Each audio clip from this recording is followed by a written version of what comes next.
नाम सुंदर छत्रसाल महाबली करियो बलि बलि। महामती श्री प्राणनाथ जी महाराज का आज का हमारा तीसरा अध्याय, वैसे तो कहा जाए तो दूसरा, जिसका नाम मैंने रखा है निष्कलंक बुद्ध अवतार। महामती श्री प्राणनाथ जी महाराज की वाणी 18,758 चौपाई, कुलजम स्वरूप वाणी, कुलजम स्वरूप ग्रंथ।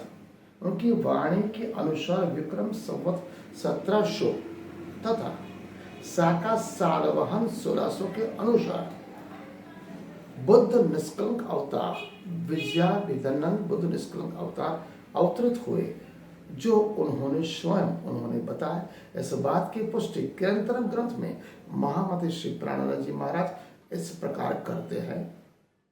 महामती श्री प्राणनाथ जी महाराज किरंतरम ग्रंथ में कहते हैं, विजयाभिनंदन बुद्ध जी और नेह कलंक इत्र आए मुक्ति देशी शवन को वेद सवे अनुराय।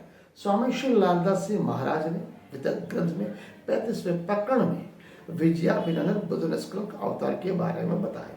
वही बात वृत्तांत मुक्तावली में ब्रजभूषण दास जी ने भी बताई है, जो इस प्रकार है। वृत्तांत मुक्तावली में प्रकरण 65 में चौपाई 53 में ब्रजभूषण दास जी इस प्रकार दोहराते, वो कहते हैं, विजयाभिनंदन बुद्ध जी ब्रह्म सृष्टि सरताज हुक्म हाथ छत्रसाल के दयो शु अपने राज।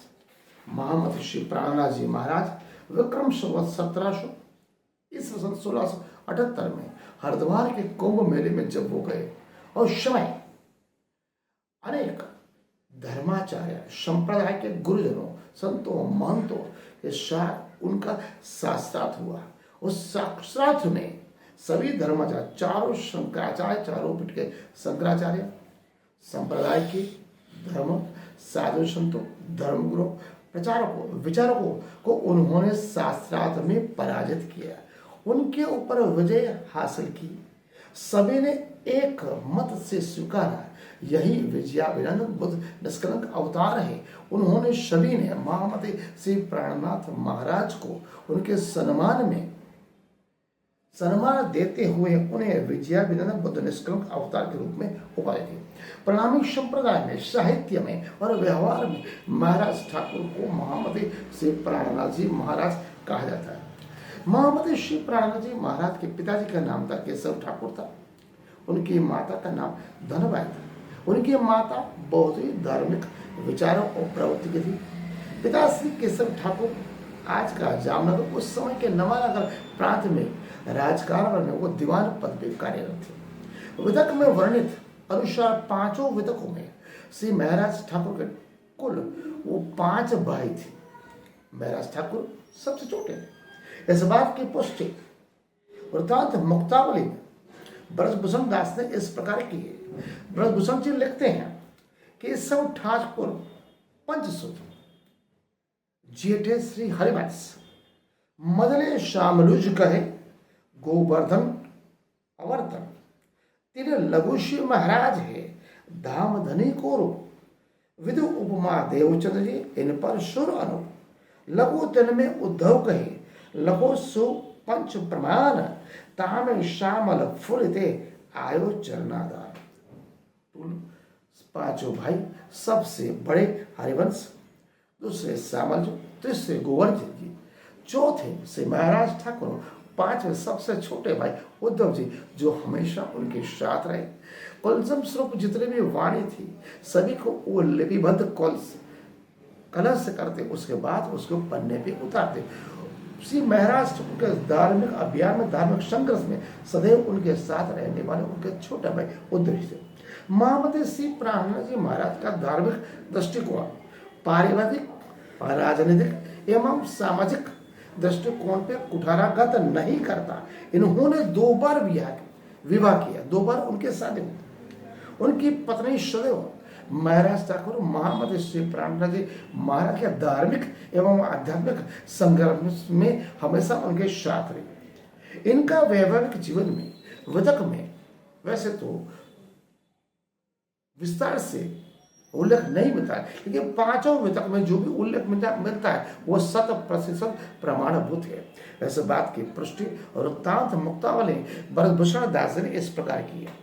फुलावती जाया गई धाम धनी गरमाई, तेज कुंवरे तुझी शुभम गई तुरंत पति महामती श्री प्राणनाथ जी महाराज के जीवन में 2 बार विवाह किया, अधिक विस्तार से माहिती नहीं मिलती, फिर भी इस संग्रह प्रणामी साहित्य एवं वितकों में अधिक उल्लेख नहीं मिलता। इतना लिखा है कि महामती श्री प्राणनाथ जी महाराज का विवाह बाल्य अवस्था में फुलबाई के साथ हो गया। रणछोड़ दास जी के अनुसार जब महामती श्री प्राणनाथ जी के बड़े भाई गोवर्धन ठाकुर का देहांत हुआ, उस समय उनको विरक्त हो गया। राजकाज धर्म कर्म सभी से उन्होंने दरकिनार कर लिया, अपना शरीर क्षीण कर दिया। इतने वीर में डूबे रहे बड़े भाई जो उनको धनुषी जी मार के साथ ले गए थे। धार्मिक आध्यात्मिक बातों में सहोदर थे, दोनों भाई एक जान एक तन एक जान थे। उस समय रणछोड़ दास के अनुसार महामती श्री प्राणनाथ जी महाराज को धनुषी जी महाराज ने उनके साथ गांगजी भाई के छोटे भाई खेता भाई के लिए महामती श्री प्राणनाथ जी महाराज को अरब भेजा। विक्रम संवत 1708 में वो अरब गए।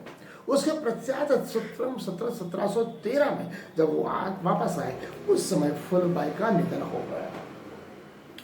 फुलबाई के निधन के धामनगर के विषय में कहा जाता है 1713 शुक्ल पंचमी फुलबाई के धाम के विषय में वितकों में समान रूप से उल्लेख ये मिलता है कि सदगुरु के धाम गमन के उपरांत महामती श्री प्राणनाथ जी महाराज ने धनुषी देवचंद जी महाराज के गद्दी पर बिहारी जी को बिठाया और वो राजकाज में दीवान पद पे कार्यरत हुए। राजकाज में दीवान पे कार्यरत होने के बावजूद प्रातःकाल और सायंकाल वो बिहारी जी की सेवा में आते, धार्मिक आध्यात्मिक चर्चा करते एवं जन जागरण हेतु वो कार्य करने लगे।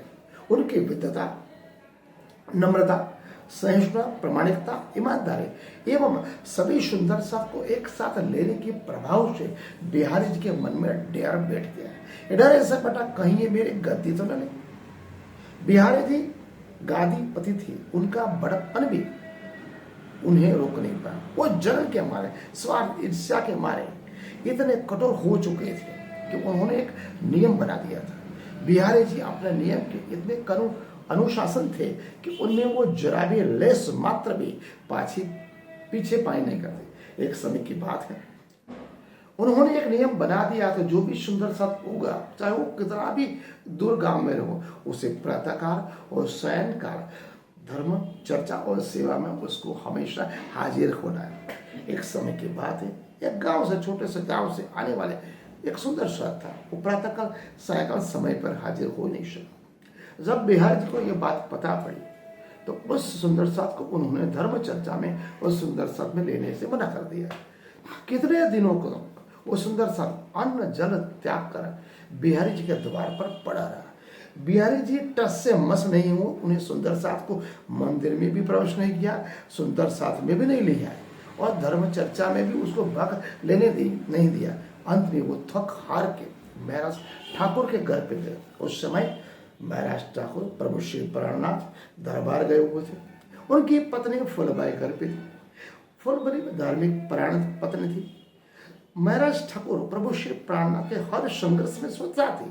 जैसे वो सुंदर साथ आया, शांति से बिठाया, सांत्वना दिया, प्रेम दिया और उन्हें ये बोला जब महाराज ठाकुर वापस दरबार से आ जाएंगे तब हम बिहारी जी से आपका अनुग्रह करेंगे और आपको सुंदर साथ में ले मंदिर में आने दी, धर्म चर्चा में सम्मिलित करें। ऐसा प्रमाण प्रेम देकर वही सुंदर साथ को भोजन जल दिया और सांत्वना दी। इस बात की जब पुष्टि, इस बात का जब बिहारी जी को पता पड़ा तो वो कोपायमान हुए, इतने क्रोधित हो गए, उन्होंने प्रभु श्री प्राणनाथ महाराज ठाकुर को ही मंदिर में आने से रोक दिया।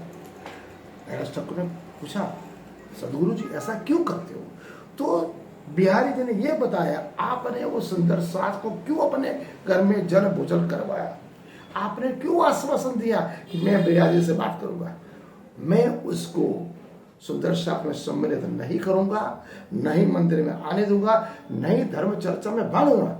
अगर आपको मंदिर में आना है, धर्म चर्चा सुननी है, तो आपको मेरे अनुशासन को पालना पड़ेगा। महाराज ठाकुर ने बोला, प्रभु मैं क्या करूं? बिहारी जी ने उन्हें यह बताया, आप या तो पत्नी या तो धर्म, दोनों में से एक को चुनो, क्योंकि आपकी पत्नी ने गलती की है।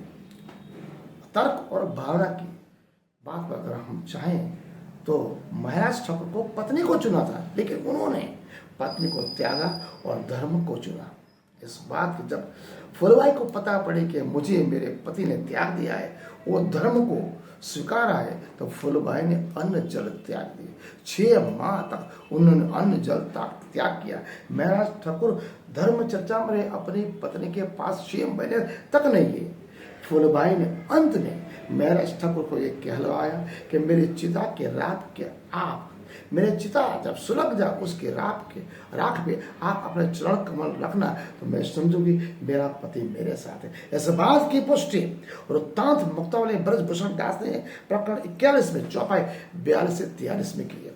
ब्रजभूषण जी लिखते हैं, स्वामी ब्रजभूषण जी इस घटना की चर्चा वो कहते हैं, तज्यो घर को आप यही विध मास बीते 60 जबे करी अरज पठई बायजू, 2 वचन फेरो ना जबे, करे भाव जित दा हमरो, पाय दे धारू तहा, हो आवन सफल, जल को बसे चरण में जा। उनके धाम गमन के पश्चात महाराज ठाकुर संपूर्ण तरीके से धर्म चर्चा, धार्मिक अभियान, जागृत अभियान में कार्यरत हो गए।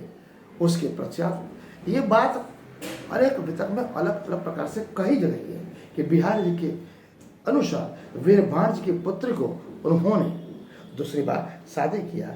वही 47 वर्ष की आयु में महाराज ठाकुर ने संपूर्ण तरीके से वैराग्य किया और धर्म चर्चा में लिया। आज का अध्याय यहाँ पूर्ण करते हैं।